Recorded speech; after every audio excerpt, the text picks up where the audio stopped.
0.31 পৌনপুনিকের সাধারণ ভগ্নাংশ নিচের কোনটি? দেখতে পাচ্ছ এটা বোর্ডে কয়বার আসছে।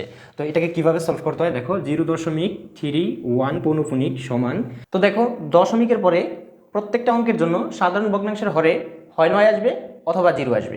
তো 9 আসবে কখন? যখন দশমিকের পরে প্রত্যেক অঙ্কগুলোর উপরে পৌনপুনিক থাকবে এবং প্রত্যেকটা পৌনপুনিক অঙ্কের জন্য সাধারণ ভগ্নাংশের হরে একটা করে 9 আসবে। আর দশমিকের পরে যতগুলো অঙ্কের উপর পৌনপুনিক থাকবে না, প্রত্যেকটা অঙ্কের জন্য এক একটা 0 আসবে। তো একটু খেয়াল করো, এখানে দশমিকের পরে পৌনপুনিক আছে কয়টার উপরে? একটা অঙ্কের উপরে। তাই সাধারণ ভগ্নাংশের হরে আমরা একটা ফার্স্টে 9 লিখব। তারপরে দেখো তো দশমিকের পরে পৌনপুনিক নাই একটার উপরে, তার জন্য আমরা একটা 0 দিয়ে দিব এবং টোটাল সংখ্যাটা এবার আমরা উপরে লিখে দিব। উপরে লিখব 31, বিয়োগ করে দিব যেই সংখ্যাগুলোর উপরে পৌনপুনিক নেই। নাইকার উপরে 0.3 লেখা যে কথা, 3 লেখা একই কথা। তো এখান থেকে দেখো 31 থেকে যদি আমি 3 বাদ দেই তাহলে এখানে থাকবে আমাদের 28 আর ডিভাইডেড বাই নিচে থাকতেছে 90। এখন দেখো তো 28/90 এখানে কোনো অপশনে আছে?